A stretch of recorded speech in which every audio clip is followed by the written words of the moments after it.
علیکم ویورز، آج کے کالم کا عنوان ہے ٹھنڈ سے زیادہ ٹھنڈا جلسہ۔ مداری اور مجمع، تماشے اور تماش بین میں چولی دامن کا ساتھ ہوتا ہے، اور ہمارا تو ایک ایسا دلچسپ اور زندہ دل معاشرہ ہے جہاں چنگچی اور سائیکل کی ٹکر ہو جائے تو 150 غیور باشعور ایم اکٹھے ہو جاتے ہیں۔ یہ تو پھر منجے ہوئے انتہائی مالدار سیاستدانوں کا شو تھا۔ اس میں کیریکٹر ایکٹر مولانا فضل الرحمان، چاکلیٹ ہیرو بلاول بھٹو زرداری سے لے کر ملکہ جذبات مریم نواز، سبھی بہترین پرفارمنس دے رہے تھے۔ کس ایم پی اے ٹائپ کی مجال تھی کہ تن من دھن سے بہترین کارکردگی کا مظاہرہ نہ کرتا، لوگوں کو گھیر گھار کے جلسے میں نہ لاتا۔ اچھا، یہ تو ہو گئی ایک سائڈ۔ اب اگلی سائڈ، نہ میں عمران خان کے جھوٹے وعدوں کو جھٹلا سکتا ہوں، قبر اپنی اپنی ہے، نہ میں 2-3 مین سٹریم سیاسی خاندانوں کی بھیانک کرپشن کو نظر انداز کر سکتا ہوں، کوئی شک نہیں۔ لیکن یہ بہرحال ماننا پڑے گا کہ شو اگر سپر ہٹ نہیں تھا تو بالکل فلاپ بھی نہیں تھا۔ ماضی میں آج کی اپوزیشن کی بدترین کارکردگی، یعنی جب یہ لوگ اقتدار میں تھے، اور موجودہ حکومت کے مسلسل کنفیوژن، مہنگائی اور دیگر عوامل کے بعد اگر شو اس سے بھی ذرا متاثر کن ہوتا تو مجھے حیرت نہ ہوتی، لیکن چلو پھر بھی ان کی عزت رہ گئی، بھرم رہ گیا۔ ہر بندے کی اپنی اپنی پسند ناپسند اور ترجیحات ہوتی ہیں۔ مجھے جن چند باتوں نے انسپائر کیا اس جلسے کے حوالے سے وہ آپ کے ساتھ شیئر کرنا چاہتا ہوں۔ پہلی بات، شو سے پہلے ایاز صادق کے گھر کھانا، جس میں دیسی گھی میں تیار کی گئی دیسی مرغیاں مولانا کی فرمائش پر شامل کی گئیں۔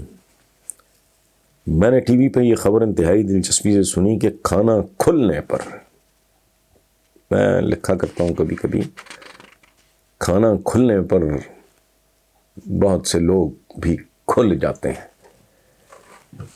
تو کھانا کھلنے پر نون لیگیوں نے خوراک پر اس طرح یلغار کی کہ پیپلز پارٹی کے جیالے نہ صرف منہ دیکھتے رہ گئے بلکہ زیادہ تر بھوکے بھی رہ گئے۔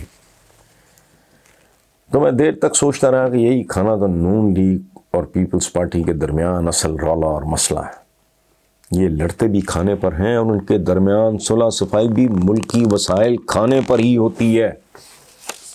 2 سال پلس سے ملکی وسائل ان کی بے رحم دسترس سے دور ہیں، جس کے نتیجے میں ان کے درمیان دوریاں ختم اور نزدیکیاں شروع ہیں۔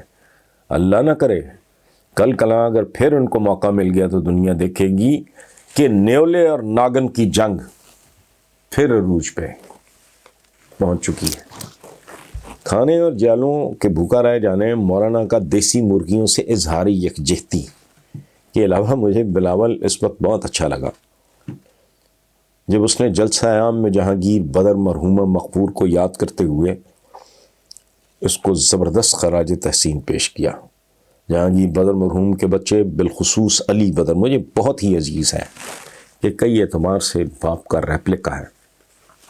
سامنے بیٹھا ہو تو مجھے یوں محسوس ہوتا ہے میں جے بی سے باتیں کر رہا ہوں۔ ہم جہانگیر بدر کو پیار سے جے بی کہا کرتے تھے۔ چند ہفتے پہلے علی بدر مجھے میری اور اپنے پاپا مرحوم کی تقریباً 45 سال پرانی تصویر فریم کرا کے دے گیا جب ہم دونوں جوان تھے۔ اب ایسے سرپھرے سرفروش باوفا سیاست میں ڈھونڈے سے نہیں ملتے۔ اس شو کی تیسری ہائی لائٹ کا تعلق بھی یونیورسٹی کے زمانے سے تھا۔ میرا اشارہ باغی اور ایک بہادر آدمی تھا نہیں، جاوید ہاشمی کی بے بسی کی طرف تھا۔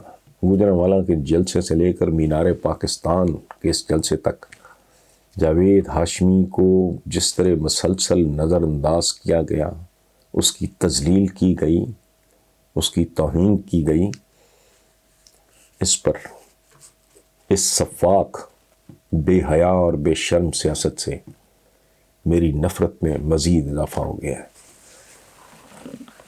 شیر بوڑھا اور بیمار ہو گیا، لیکن لیڈرشپ تو ماشاءاللہ جوان اور صحت مند ہے، جو اپنے اتنے سینئر بزرگ کو زبانی کلامی پروٹوکول بھی نہ دے سکی، تو میں اپنے بچپن کے دوست سابق صدر students union Punjab university Hafeez Khan سے درخواست کروں گا کہ اپنے سابق سیکرٹری جنرل جاوید ہاشمی کو سمجھاؤ کہ زندگی میں عزت سے بڑھ کے کچھ نہیں ہوتا، اور جو خود اپنی عزت نہ کرے کوئی اس کی عزت نہیں کرتا۔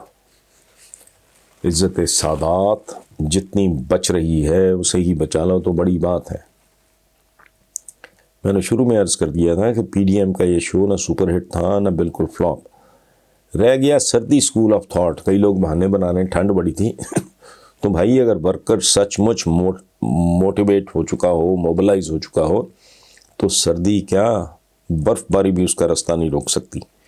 لیکن شاید عمومی شعور کا گراف بھی واقعی بلند ہوتا دکھائی دے رہا ہے۔ عوام ان کے اقتدار کی مشین کا پٹرول بننے کو اس طرح ہرگز تیار نہیں جس طرح ماضی میں ہوتے تھے۔ گھٹیا ترین آئی کیو کو بھی یہ بات تو سمجھ آ ہی جاتی ہوگی کہ یہ کیسے نظریاتی اور انقلابی ہیں جنہوں نے اپنے بیٹے، بھائی، کزن اور دیگر تو انگلینڈ میں محفوظ و مفرود کر رکھے ہیں، اور لوگوں کی اولادوں کو اقتدار کی بھٹی میں جھونکنا چاہتے ہیں۔ اور آخر پہ محمود اچکزئی کا انگریزوں کو سپورٹ کرنے پر لاہوریوں سے، پنجابیوں سے گلا شکوا، تو محمود اچکزئی صاحب 4 کتابیں پڑھ لی ہوتی ہیں آپ نے تو آپ کو پتہ ہوتا یہ سکھ راج کا ری ایکشن تھا۔ انگریزوں نے سکھوں کو ریپلیس کیا تھا، اور مہاراجہ رنجیت سنگھ کی موت کے بعد جو ایک طوائف الملوکی تھی، جو افراتفری تھی، جو قتل و غارت تھی، جو جنگیں تھیں، جو سازشیں تھیں، پڑھ لیتے تو اس طرح کی نہ بڑھ نہ ہانکتے۔ اور آخری بات میں آپ سے پوچھوں، اگر آپ کو تکلیف نہ ہو، کہ بلوچستان میں گورے صاحب کی بگی میں کون کون سے سردار صاحبان گھوڑوں کی جگہ جتے تھے؟ کیا آپ ان کی لسٹ بھیجنا پسند فرمائیں گے؟ لالا شکور ہیں ٹورنٹو کینیڈا سے، تو وہ انہوں نے پوچھا ہے کہ میں آپ کا مداح ہوں، تھینک یو لالا جی، اور آپ کی باتوں کو میں شل راہ سمجھتا ہوں، تھینک یو ونس اگین۔ مجھے آپ یہ بتائیں کہ آپ کے بیٹے اور بیٹیاں کس شعبے کی طرف رجحان رکھتے ہیں؟ کیا ان میں سے کوئی صحافت، تبصرہ نگاری کی طرف مائل ہے؟ لالا جی صورتحال یہ ہے، پہلی ایک اصولی بات میں آپ کے ساتھ شیئر کروں، ایک بھائی کے طور پہ، ڈیفینیٹلی آپ کے بھی ماشاءاللہ بچے ہوں گے، بچوں کو کبھی ڈکٹیٹ نہیں کرانا چاہیے۔ میرے ساتھ خود چونکہ یہ ہوا ہے اس لیے میں جانتا ہوں کہ اس کا مطلب کیا ہے، اور میری تو بدقسمتی یہ کہہ لیں کہ میرے باپ دادا ہائیلی ایجوکیٹڈ لوگ تھے، یعنی وہ نہیں، مجھے زبردستی انہوں نے نا اکنامکس پڑھائی، حالانکہ میں انگلش لٹریچر میں پڑھنا چاہ رہا تھا اور اس میں آنرس کرنا چاہ رہا تھا، یہ وہ، اور میرے ایک دو کو فیوریٹ تھے، یہ نہیں کرا دو، یہ کرا دو، یہ نہیں کرا، انہوں نے کہا نہیں اکنامکس، تو پڑھ مر تو لی میں نے، لیکن پوری زندگی میں نے نا پھر پلٹ کے نہیں اکنامکس کی طرف دیکھا۔ جو ماڑا موٹا میں نے زندگی میں اچیو کیا ہے وہ اسی کام میں کیا ہے جو میرے دل کے قریب تھا، اور وہ کیا تھا؟ لکھنا پڑھنا، ٹھیک ہے، بلکہ پڑھنا لکھنا، لکھنے کے لیے پڑھنا بہت ضروری ہے۔ تو پہلی بات تو یہ آپ بھی ذہن میں رکھیں، اور ویورز ہمارے جتنے دوست احباب سن رہے ہیں وہ بھی ذہن میں رکھیں کہ کبھی اپنے بچوں کو ایڈوائز کریں، ان پٹ دیں، ان کو سمجھائیں، ان کو ڈسکس وغیرہ کریں، آخری فیصلہ بچے پہ چھوڑیں۔ اچھا، اب آپ نے پوچھا ہے تو میرے الحمدللہ اللہ پاک کا کرم، I am blessed with 1 daughter, ایک میری بیٹی ہے، اللہ اسے سلامت رکھے، اور 2 میرے بیٹے ہیں، اللہ ان کو بھی اپنی امان میں رکھے۔ میری بیٹی کا نام ہے محمدہ ہانسی، ہانسی ہماری سب کاسٹ ہے، تو اس کا ابھی 4-5 مہینے رہ گئے، وہ یونیورسٹی میں میس کمیونیکیشن پڑھ رہی ہے، امریکہ سے اس نے براڈ کاسٹنگ وغیرہ کے شارٹ کورسز وغیرہ وہ بھی کیے ہوئے، تو اس کا تو یہ ہو گیا. اچھا, جو میرا بڑا بیٹا ہے اس کا نام ہے حاتم ہانسی. تو اس نے وہ اے لیول کر کے اب یونیورسٹی جانے کی تیاری میں ہے. وہ میس کمیونیکیشن کے ساتھ ایک دو اس نے اور سبجیکٹس, وہ کدھر جائے گا ابھی اٹس ڈیفیکلٹ ٹو پریڈکٹ. چونکہ میں نے ان کو اپنے تینوں بچوں کو یہ بتایا کہ جو تمہارا جی چاہے, جو تمہارا من چاہے وہ کرو, اسی میں آپ ایکسیل کرو گے, ورنہ تو زندگی ساری اپنی بد ذائقہ ہو جاتی. تو وہ دیکھتے ہیں. I'll be able to tell you after about 5-6 months. جو وہ یونیورسٹی جوائن کر لے گا, ابھی وہ لاہور گرامر میں ہے. تیسرا بیٹا ہے میرا, اس کا نام ہے ہاشم ہانسی. وہ سائنٹسٹ ٹائپ آدمی ہے, اس کا مستری ٹائپ پتہ نہیں کیا, مجھے آتا نہیں یہ ماڈرن جتنے بھی ہیں آئی ٹی شائٹی یہ وہ سارا. تو اس کا کوئی بیڈ روم دیکھے تو یقین ہی نہیں آتا. بیڈ روم کیا ہے, پوری ورک شاپ ہے, عجیب و غریب چیزیں آرڈر کرتا رہے گا, بنواتا رہے گا, ایکسپیریمنٹ کرتا رہے گا. تو وہ شاید کوئی سائنسز کی طرف, یہ آئی ٹی مائی ٹی وہ اس طرح کی چیزیں جس کی سچی بات ہے مجھے کوئی زیادہ عقل سمجھ نہیں ہے, وہ شاید ادھر نکل جائے. سو یہ ہے سمری. بنیادی بات ونس اگین میں آپ سب سے درخواست کروں گا کہ ہوتے نہیں بندے کے باپ ڈاکٹر بننا چاہ رہا تھا, نہیں بن سکا, وہ ڈانگ لے کے چڑھا ہوا ہے, اولاد پہ ڈاکٹر بنو, انجینئر بنو, نہیں ہوں, سول سروس میں جانا تھا, نہیں بھائی نہ.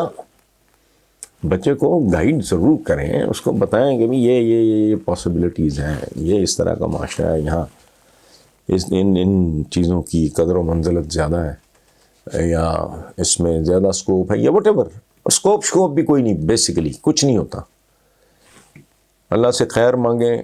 جب میں جرنلزم میں آیا ہوں تو میرے والد نے آبجیکٹ کیا, اللہ انہیں غریق کی رحمت کرے, وہ کہتے تھے یہ تو اس میں تو تمہیں اتنے پیسے میں ہاسٹل میں دیتا ہوں, تو اس میں تو لوگوں کو 2 وقت کا کھانا جرنلزم میں نصیب نہیں ہوتا. میں بات کر رہا ہوں 70s کی, ارلی 70s.